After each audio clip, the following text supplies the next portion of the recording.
Kan anak-anak banyak semua ya. Setuju. Itu niatnya baik ya? Baik. Oke. Gizi mereka harus bagus, proteinnya harus bagus, kita berikan yang bagus-bagus. Tapi kemudian 10.000 sekolah nggak terbangun. Itu loh. Mereka Jadi nggak bisa perutnya sekolah nih kenyang. Bang Andi. Lalu kalau kemudian setelah perut kenyang, gizi masuk, protein masuk, vitamin masuk, ruangan sekolahnya nggak ada. Bingung, gitu kan bingung lagi gitu loh. Nah, bisa nggak kemudian kita membuat program makannya jalan, sekolahnya ada. Gitu loh, jangan cuma sehat doang tapi tidak diisi. Seiring sejalan lah ya. Ini jelas loh angkanya. Dari 9.300 unit sekolah dan madrasah 2.003 unit, 34 ini hilang. Sekolahnya hilang, nol. Itu data dari mana Bang Dian? Ini paparan Kementerian PU kemarin rapat bersama dengan Komisi 5. Nggak ada sekolah yang dibangun dalam 1 tahun ini. Madrasah itu dari 2034 jadi 86. Jauh banget. Memang betul, kenyang semua, makan semua, sekolahnya nggak ada gitu loh. Nah ini kan jadi akhirnya kontradiktif. Bisa nggak sih kita baik sampai ujung? Bagus sampai ujung. Jadi harusnya seiring sejalan Bang, jangan terlalu fokus ke satu program gitu. Ini problem. Ada 16 komponen yang harus kemudian diefisiensikan. 16 komponen itu terjadi di seluruh kementerian dan lembaga. Terjadi juga nggak 16 komponen itu di Kementerian Pertahanan? Terjadi. Terjadi juga nggak 16 komponen itu di kepolisian? Terjadi. Di DPR terjadi nggak? Terjadi. Kenapa nggak dipotong? Ada 16 komponen, kita bacakan satu persatu. Terus Enggak, kita bacakan satu persatu ya, 16 komponen ini misalnya. tadi udah kita paparin Bang. Oh sudah ya? Udah. Ya, misalnya ada begini. 16 alat tulis kantor, perjalanan dinas, Ada nggak kemudian efisiensi alat tulis kantor di Kementerian Pertahanan? Ada nggak efisiensi alat kantor di kepolisian? Nggak ada. Di badan gizi ada nggak? Nggak ada efisiensi alat kantor di situ, nggak ada efisiensi kegiatan seremonial, nggak ada efisiensi rapat, nggak ada efisiensi kajian, diklat, honor, percetakan, sewa gedung, lisensi aplikasi, jasa konsultan, bantu, nggak ada. Kenapa? Kenapa di sini harus berhemat, di sini boleh tidak berhemat? Rakyat butuh jawaban itu. Kenapa? Biar fair. Itu loh. Kenapa? Jasa konsultan dihapus loh. Analisa dihapus. Terus kita mau membangun gedung tanpa feasibility studies? Ya nggak bisa. Itu menjadi begitu lu bangun bangunan, jembatan, gedung, jalan tanpa FS, pelanggaran, masuk penjara. Tapi anggaran buat FS dan analisa itu dipangkas. Terus apa yang mau kita bangun? Tambah mumet gitu loh. Saya kasih kesempatan dulu ke Badan Anggaran, itu dipertanyakan ya persoalan-persoalan saya katakan tadi bahwa Undang-Undang Nomor 16 2024 itu disetujui di September. Lalu kemudian Oktober itu pelantikan presiden. DPR juga dilantik, Presiden juga dilantik. Berjalan 5 bulan, keluarlah instruksi Presiden ini soal penghematan, efisiensi dan sebagainya. Jadi lalu kemudian ada sejumlah 16 kementerian lembaga yang tidak dipangkas. Satu di antaranya DPR. DPR tentu kan menyampaikan juga pendapat-pendapatnya, kami jangan dipotong dong. Jadi memang DPR menyampaikan pendapatnya ya? Tentu dong. Jadi DPR jangan dipotong. Kita kan juga menyampaikan itu karena kan itu kegiatan-kegiatan itu kan semuanya difokuskan atau ditujukan ke daerah pemilihan anggota masing-masing. Tapi banyak sekolah yang nggak kebangun loh Bang. DPR makanya saya katakan 6, sekian triliun dibandingkan dengan 3.000 sekian triliun itu cuma berapa kira-kira begitu ya. Tapi saya katakan bahwa ini kan semacam peluang dan tantangan juga peluang bagi Kemenpan RB dan Badan Kepegawaian untuk mengevaluasi, karena terus terang saja selama ini kita harus mengevaluasi kinerja kementerian lembaga soal bagaimana misalnya tidak efisiennya program-program mereka begitu, tidak misalnya tidak berorientasi kepada outcome gitu, pencapaian hasil. Meskipun misalnya selama ini memang sudah ditekankan bahwa orientasi atau berbasis kinerja tapi dalam prakteknya itu juga tidak seperti itu. Nah, BPK juga selama ini yang dinilai itu adalah kinerja finansial kan. Nah, akhirnya apa? Akhirnya kementerian lembaga yang penting habis duitnya itu yang penting serapannya jelas habis, programnya, yang penting serapannya habis.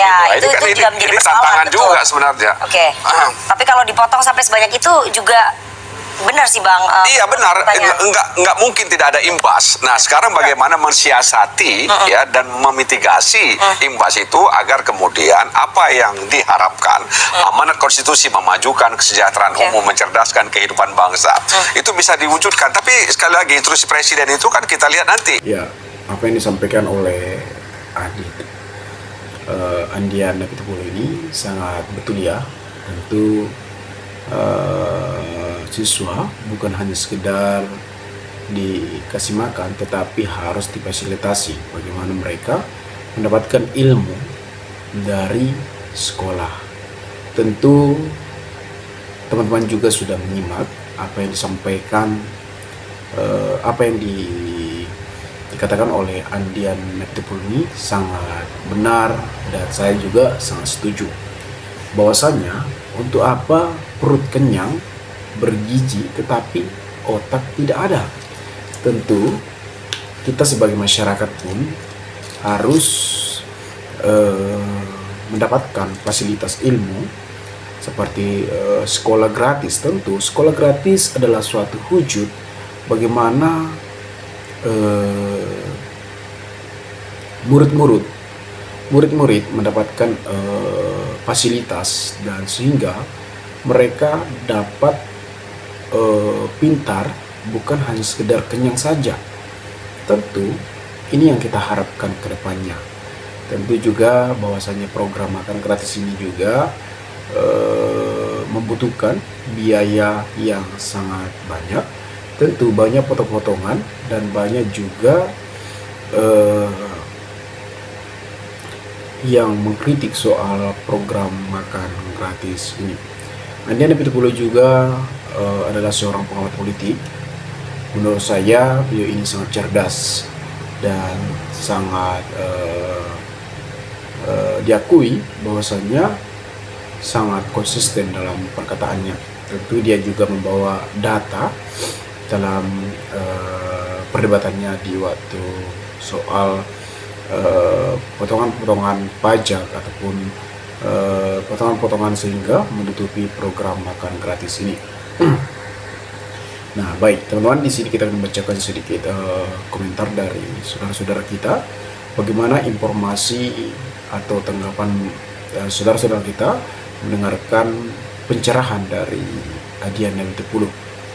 Mengapa MBG sangat diutamakan sementara sekolah tidak ada yang dibangun? Tentu ini yang dikatakan oleh Andian Napitupulu tadi.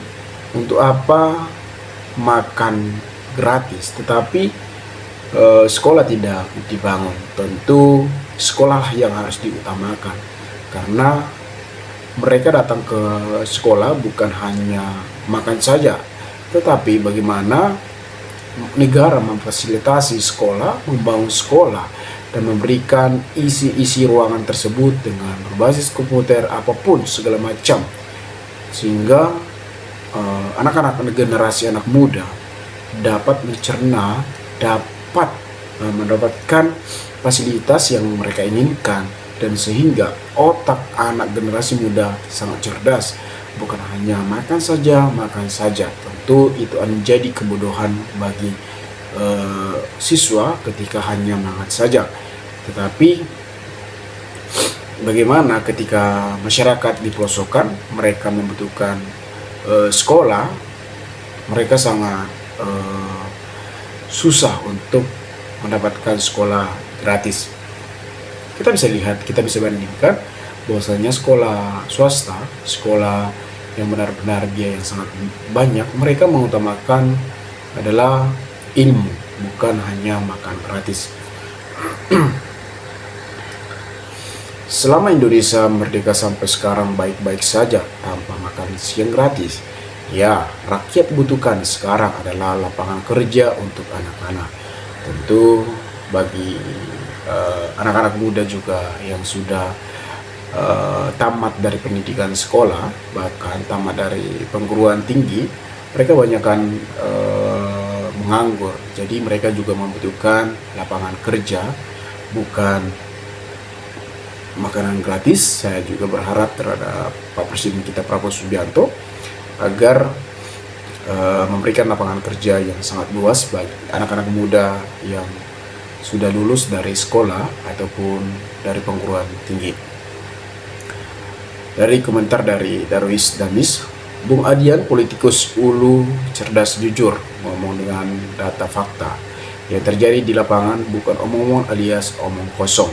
Intinya, bukan makan gratis yang benar itu. Harusnya sekolah gratis, berobat gratis, hapus BPJS.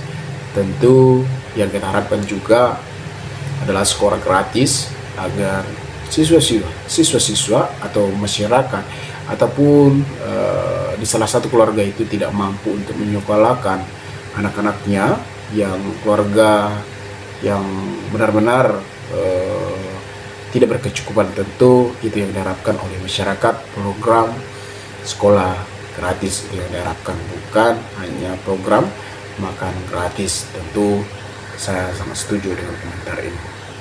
Saya rakyat nggak setuju makan gratis. Rakyat masih bisa kasih makan anak istri. Rakyat butuh lapangan pekerjaan, bukan anaknya makan gratis. Tentu banyak juga yang tidak setuju dengan program makan gratis ini karena mereka hanya menginginkan bagaimana mereka mendapatkan lapangan kerja dan bahkan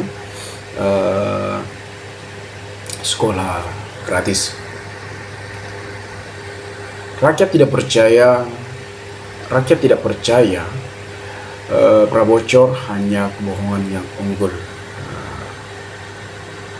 Saudara Adian memang luar biasa. Kalau berdebat, Aimon ungkapannya selalu masuk akal dan diakui oleh orang lain. Langkah negeri ini yang mana orang berlomba-lomba ingin mengharapkan menjadi menteri, tapi justru orang ini beberapa kali ditawari Jokowi menjadi menterinya selalu menolak. Tentu Dian Pitulun ini sangat konsisten. Saya juga sangat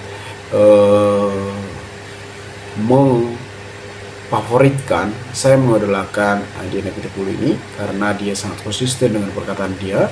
Dia bukan haus kekuasaan, dia hanya menyuarakan dan untuk menyelamatkan negara Republik Indonesia ini dan menyelamatkan masyarakat agar para petinggi sadar bukan hanya untuk kepentingan dirinya sendiri tetapi melainkan untuk masyarakat. Pak Andian tak usah makan gratis, lebih baik lapangan kerja dulu dan penjualan kesehatan ke masyarakat. Jadi kalau orang tua yang bekerja dan menggunakan kesehatan gizi, jalan dengan sendiriannya kami, orang tua juga akan memberikan makanan anak juga ada dalam gizinya Pak Andian. Lapangan kerja yang utama tentu sebagai kepala keluarga tentu juga mereka tidak membiarkan anaknya kelaparan. Jadi yang dibutuhkan oleh orang tuanya adalah lapangan kerja dan bagi anaknya juga mendapatkan sekolah yang gratis atau bangunan sekolah yang benar-benar gratis dari pemerintah, bukan hanya makan gratis saja.